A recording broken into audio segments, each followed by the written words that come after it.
esta ocasión tendremos la proyección de la última e inédita entrevista al doctor Jorge Flores Ochoa en el documental Coyuriti, el Cristo de la Biblia Resplandeciente.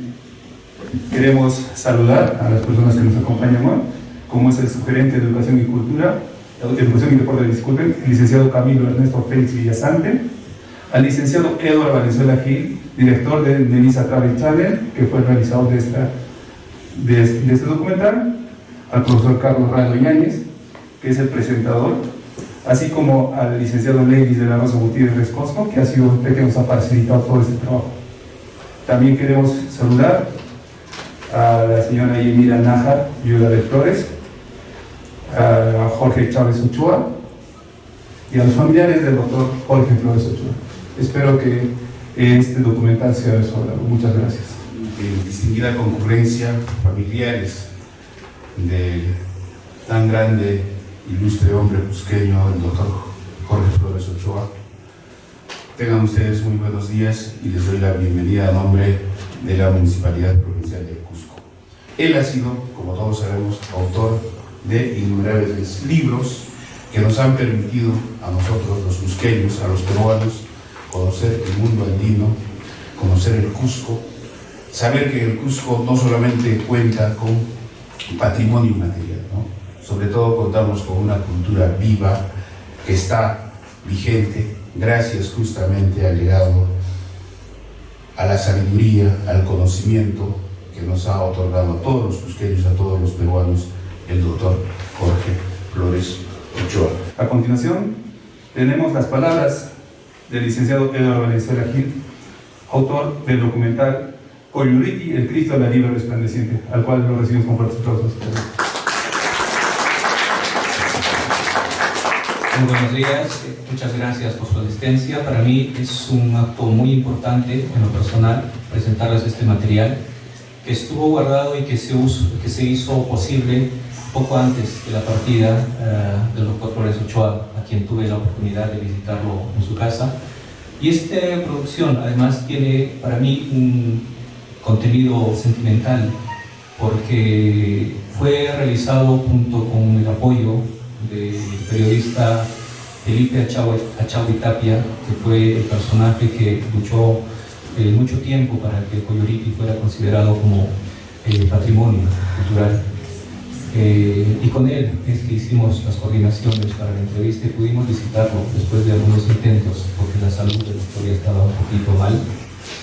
Y ahora que recordaba los videos, porque estábamos acá en la biblioteca y evocando esos momentos, recordaba que tenía este material y cuando estuve frente al computador realmente entra mucha nostalgia porque de las 3 personas que hicimos esta producción, pues el primero en partir fue el doctor Flores Ochoa y unos meses después Felipe Achawi también falleció. Entonces fue un nudo en la garganta que se me hizo al escuchar detrás de cámaras y ver que estas 2 personas ya no están con nosotros.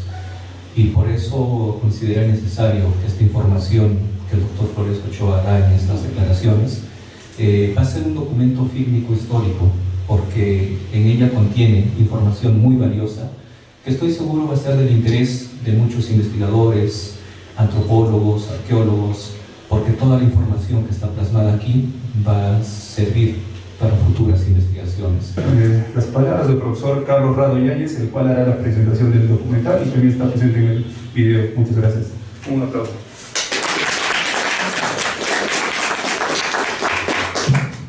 Muy buenos días. El hombre, cuando conquistó la escritura, también comenzó a ser escultor de ideas a través de estas grafías. Por eso, acoger una producción hecha por Edward con el talento que le caracteriza ha sido motivo, sobre todo por la donación que está haciendo. Es una circunstancia que ayuda a construir esta historia. Es ello lo que produce para mí, en lo personal, la alegría y el honor de estar acá. Porque también, igual que ustedes, yo tengo en el corazón grabada, mejor dicho, la imagen, la presencia del doctor Jorge Flores, que era también una especie de biblioteca cuando uno conversaba con él. más o menos como que pulsaba determinadas fichas de su gran saber, ubicar y retarlo, porque eso nos pasaba en el famoso Tinku Radial, también en el Tinku de los meses de agosto, en que con tanta apertura convocaba a jóvenes estudiantes, a experimentados investigadores, a personas que también se acercaban a algo que es fundamental, ¿no? La identidad de la cultura andina. Identidad cultural que es propia en todos los lugares del planeta y que, habiendo ideas comunes, sin embargo, cada medio geográfico las elabora en su propia forma. Coyuriti es eso. Verán en la conversación que tiene el doctor Flores con Edward, esos vislumbres que van más allá del plano académico.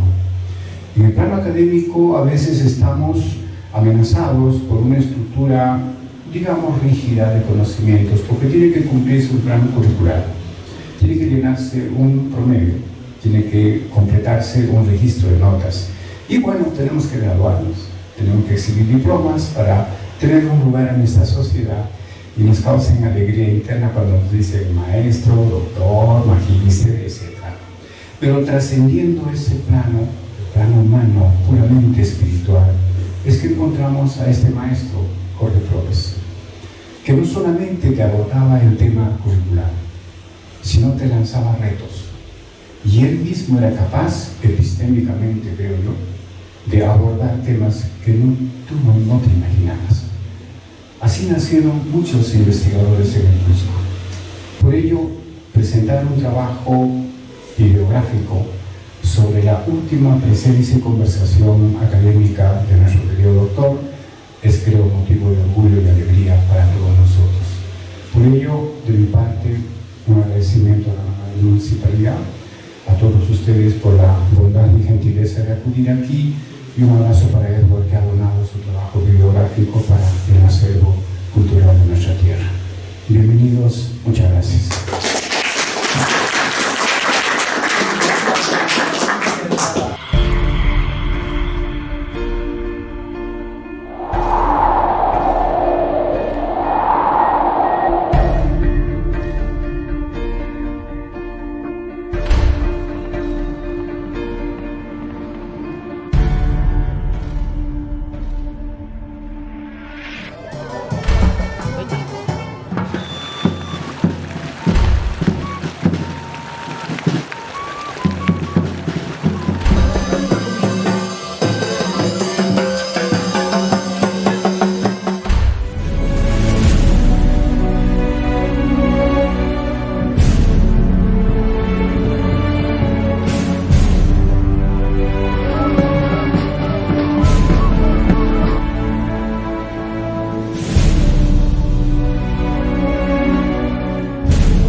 Gracias a todos.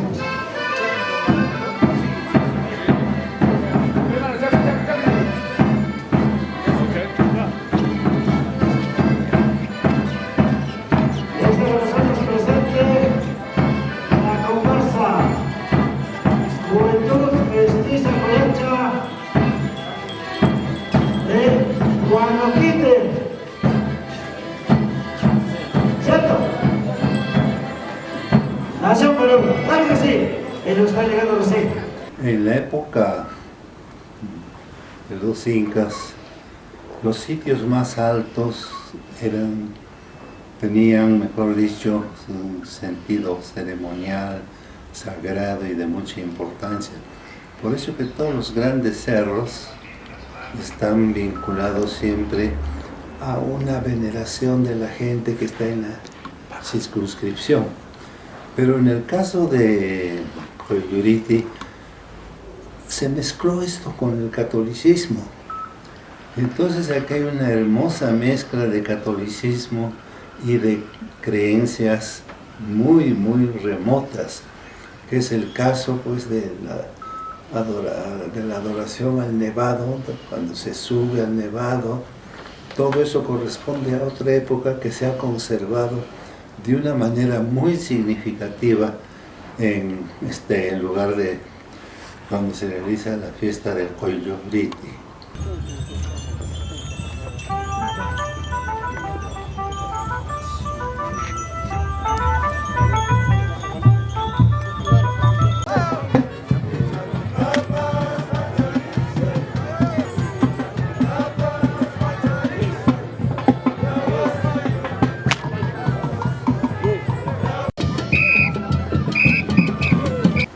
El caso de Coyuriti es bien interesante porque es uno de los pocos lugares de viaje de los peregrinos en los que se pueden encontrar estos sitios que a veces son interpretados de diversas maneras, pero en la visión andina todos los cerros de gran altura cubiertos con nieve tienen el sentido femenino. Por eso que en Coyuriti es Mamariti, que es femenino. Y eso es lo que hace que Coyuriti conserve muchas manifestaciones y expresiones que son de origen precolombino y que se han extendido y dura hasta hoy día. Eso es lo interesante, porque en los documentos que hay, casi todas las montañas eran veneradas, eran lugares de peregrinación y de sacrificio. Solo el lugar de Coyuriti ha permanecido, y esto por una actividad que tuvieron los sacerdotes en esa época, que no pretendieron desaparecer el culto como hicieron en otros días, por ejemplo en la sierra de Lima o en el altiplano. Cortaron y no permitieron que se siguieran utilizando esos lugares como sitios para peregrinaje. Aquí se ha conservado el caso de Coyuriti. Y es lo que motiva esta peregrinación, que año a año se va incrementando y cada vez aumenta el número de peregrinos de todo tipo. E incluso viene gente, como usted sabe muy bien, de Lima, de Arequipa, de Ayacucho, lo cual no ocurrió hace 40 años. Era una celebración casi exclusivamente del lugar y de los cusqueños que tenían información de esta peregrinación. Y también hay una expresión muy interesante de la nieve. La nieve guarda una conexión con el nombre que posiblemente es el original, Coyuriti.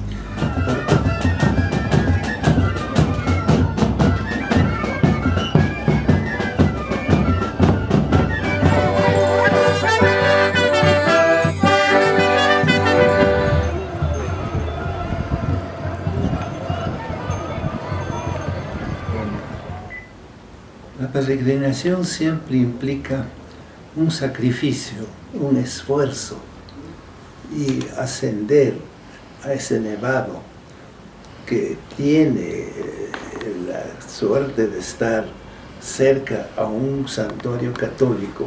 Pues aquí se han juntado dos creencias religiosas, por un lado la católica y por otro lado la andina, que no logró ser erradicada por los españoles, por los perseguidores de idolatrías y por toda esa gente que comenzó a querernos convertir completamente al catolicismo.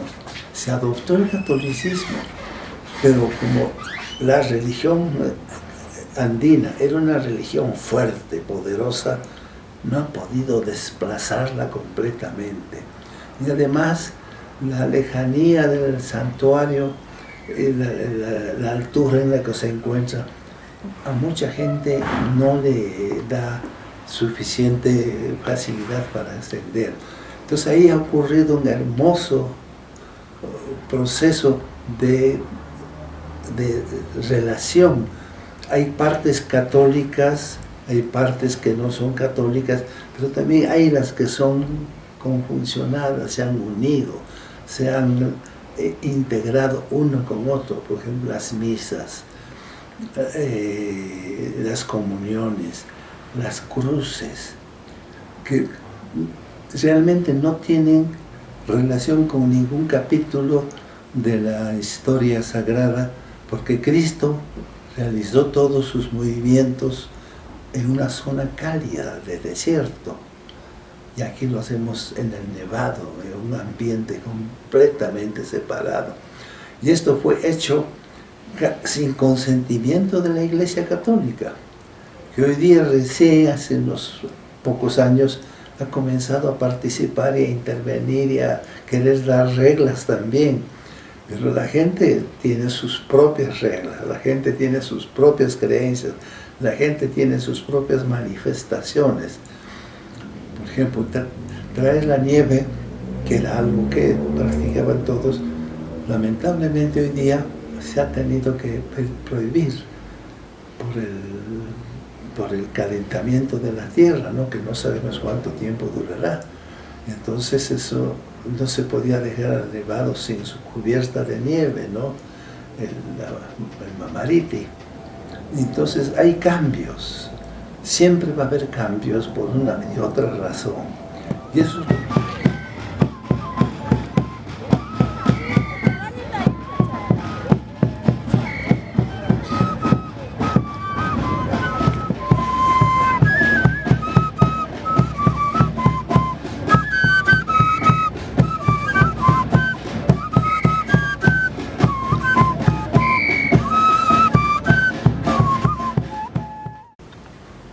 la idea de Apacheta. Es un lugar alto y que señala el camino. Entonces, para los que no conocen y quieren ir, es en cierta forma una señal de por dónde debe ir. Y viene aquí la costumbre de poner piedras en cada Apacheta, como una ofrenda al nevado al que uno está yendo, pero también a la presencia del Cristo y a la presencia de la Virgen, porque todo eso está conjuncionado. No se puede decir que es una veneración al cerro de nieve, no, o que solamente es una veneración a las deidades católicas, Virgen y santos, sino que se ha logrado una conjunción bien equilibrada y bien difícil de encontrar en otros sitios. O lo tradicional vence a la religión católica, o la religión católica expulsa a todo lo que no sea católico. Pero aquí hay un equilibrio muy bonito, porque cada día es dirigido a una de estas partes de la peregrinación, y por eso que termina para muchos en el Corpus Christi, que es también el cuerpo de Cristo. Y el cuerpo de Cristo está representado en la Rinconada por las esculturas que están en el templo, ¿no? Del Cristo crucificado. Así que la religión que practica la gente, que crea la gente, es esa posibilidad de innovar permanentemente, innovar con todo cuidado, de acuerdo a sus intenciones, de acuerdo a sus propósitos. Y la fiesta es la misma, pero cambia, se modifica para cada año. Porque si no se modificara y quedara estático, eso significaría que está entrando en un proceso de desaparición, que en unos cuantos años más va a desaparecer. Pero la dinamicidad que tiene, gente de todo tipo que va ahora, algunos por curiosidad, otros por devoción, pero hay peregrinos que vienen de la costa, de Lima, de Arequipa, lo cual no sucedía antes con tanta preferencia. Entonces el santuario se está... Y en Lima parece que han hecho una reproducción también del Colluriti, ¿no?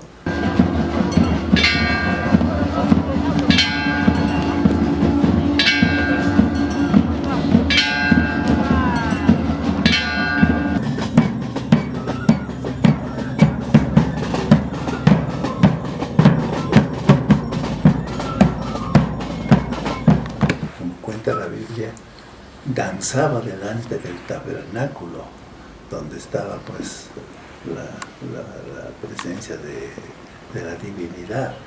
Y el hecho que sigan danzando significa que para los andinos, para la gente que peregrina, el danzar es una manera de acercarse a la divinidad.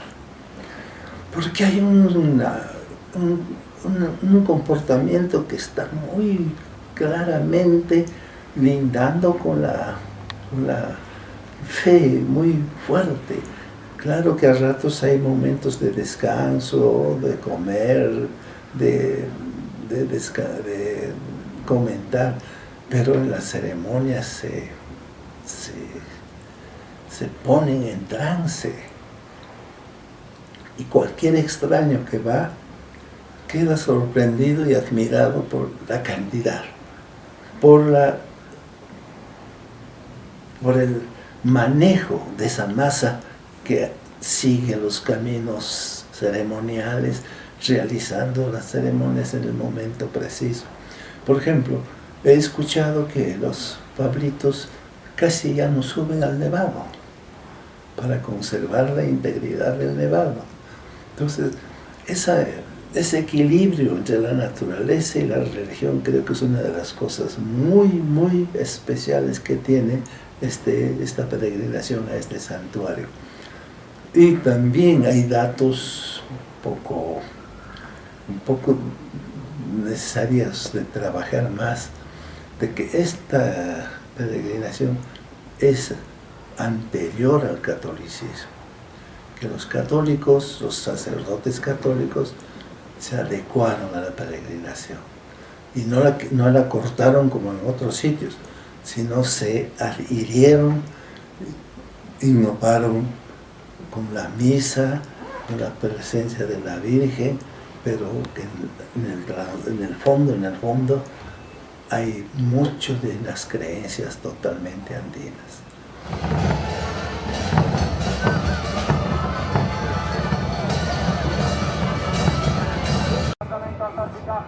Santísima Uña de Virgen María, Señora Antes, Bajalar, Miguel, Muchas Manas del Espíritu Santo, Pampas, Cachón.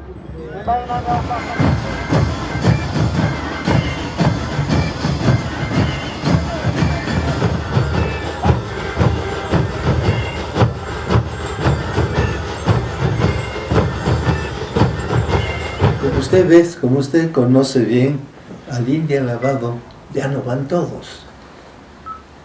Al India Lavado van grupos selectos que conocen todo el circuito y que conocen toda la tradición.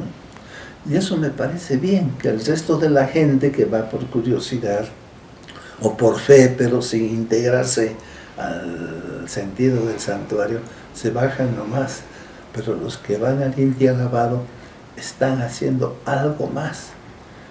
Y lo que están haciendo algo más es de mucho significado, porque están esperando la salida del sol. Y Cristo, de acuerdo al rito católico, es representado con el sol. Por eso a Cristo se le dice el sol de soles, porque es lo más importante. Trae la luz y trae todo lo que después se va a convertir en productos agrícolas y ganaderas para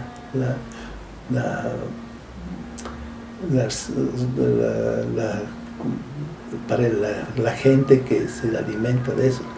Entonces, eso creo que es tan antiguo como Coyuriti. Por eso que no hay tanta gente que vaya allí.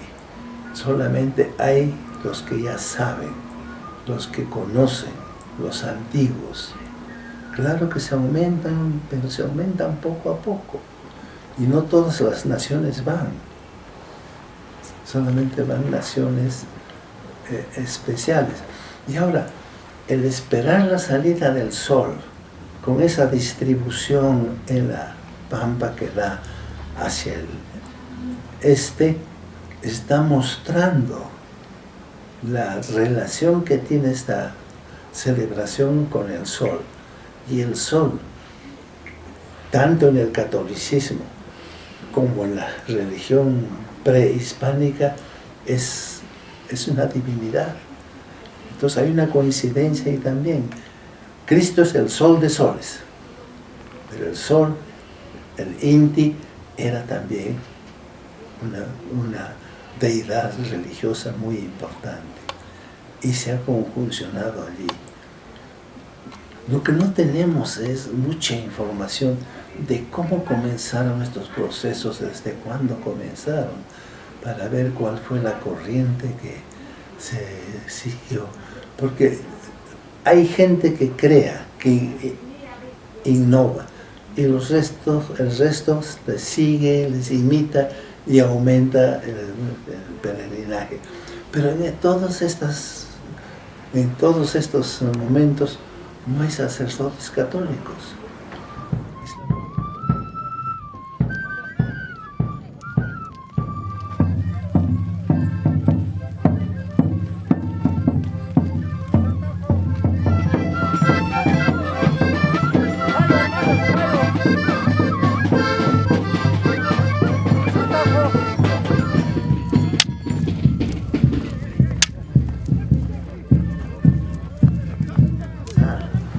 Entonces es posible que aquí también, por un fenómeno que se llama paralelismo, también se rezaba danzando.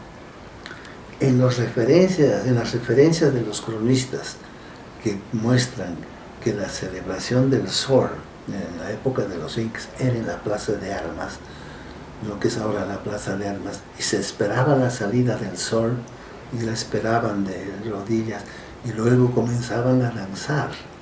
Y la danza era más importante que canciones o que oraciones, porque los danzantes estaban juntados para justamente danzar para la divinidad. Y en muchas religiones la danza es tan importante como el rezo, y en algunos casos es más importante, porque es todo el cuerpo el que se pone en movimiento para rendir la veneración a la divinidad. Entonces yo pienso que es eso que ha sobrevivido, que los españoles no han logrado destruir todas las creencias como hicieron, porque la campaña de idolatrías de los españoles era de destrozar todo para imponer el catolicismo, pero con casos como este no han podido, y la gente ha conservado. Y hoy día ya ni piensan impedir que dancen. Incluso en las misas, en algunas misas, el sacerdote les dice, dancen. Les invita a bailar a los concurrentes. Ahora David, como digo, también danzaba en el templo, así que la danza también era del cristianismo previo al catolicismo.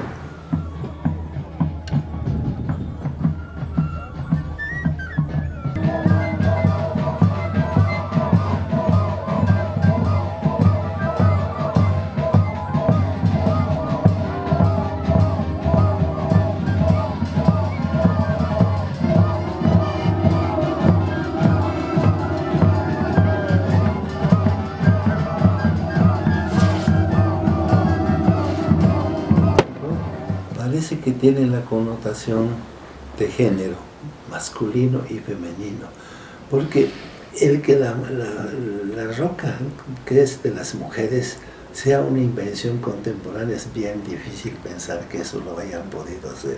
Seguro que seguían la tradición y eran las mujeres las que tenían como referencia religiosa a esa piedra. Y los chunchos, sobre todo los que danzaban con el traje de chuncho, era la otra roca, la masculina y la femenina. Y a eso se han adaptado o se han adecuado los queros.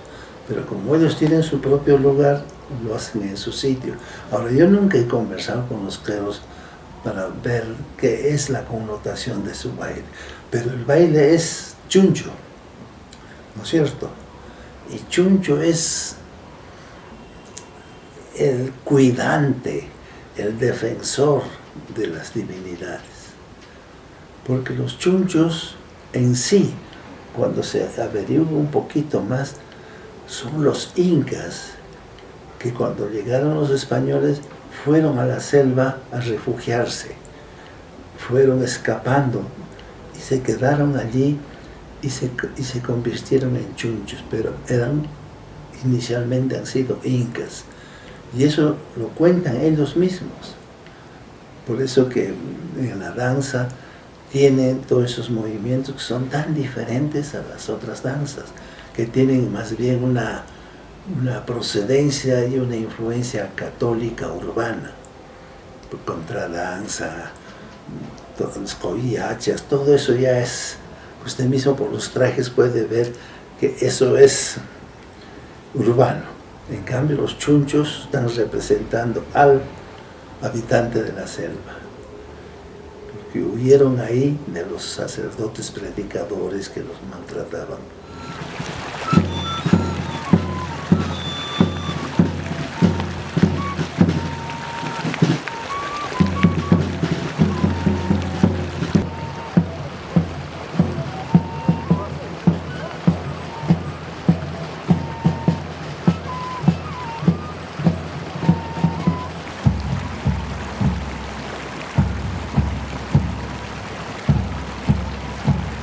Entonces los sacerdotes no han querido forzar, sino han entrado respetando.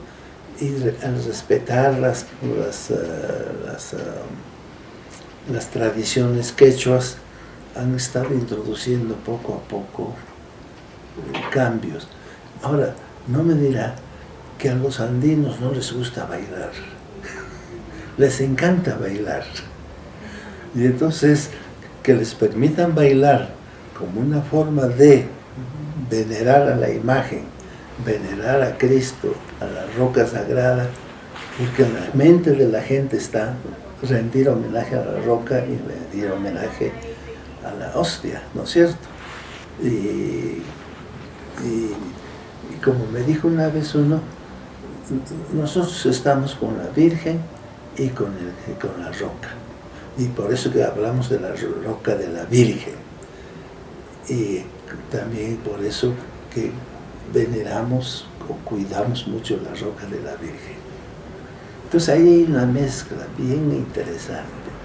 El problema es que no hay estudios a profundidad que duren muchos años, porque eso requiere una mayor dedicación para hablar con la gente en su casa, para acompañarlos a los que están pasteando su ganado y así ir aprendiendo, porque solo vemos el coyurite en los 3 días, pero tiene su preparación de todo el año. Y entonces en toda esa preparación del año posiblemente conversan, enseñan a los niños qué es lo que tienen que hacer y por qué se peregrina, porque peregrinan con los chiquitos, están correteando, pero están yendo a la peregrinación. Entonces, en cambio, la mayor parte de la gente solo los 3 días y tal vez un día antes y un día después que se quedan para mirar qué pasa, pero no logran entrar al núcleo de esencia. Estamos en la periferia nomás, estamos conociendo lo externo, pero dentro es más complejo.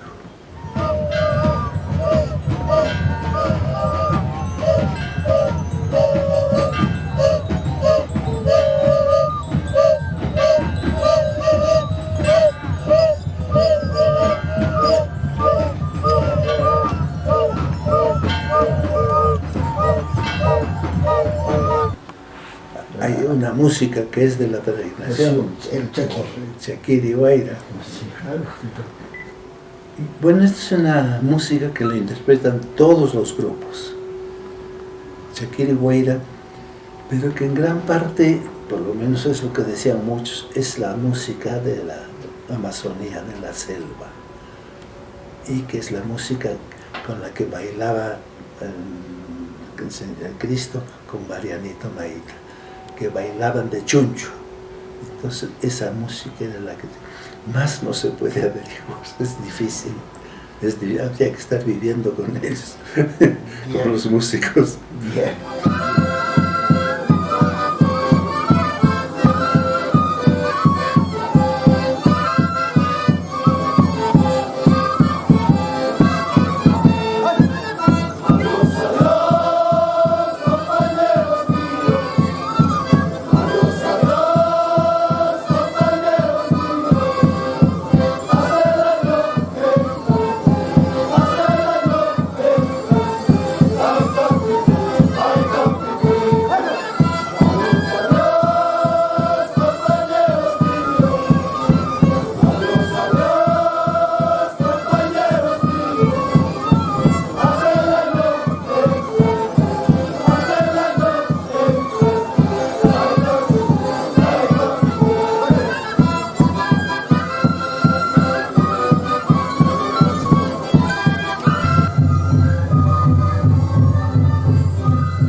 Presentación del Centro Cultural Ayllu Intik Churin Quillacususin, los que siempre han acompañado a los Jorge Flores Ochoa en sus diferentes actividades, a los cuales les damos la bienvenida con un fuerte aplauso. Muchas gracias.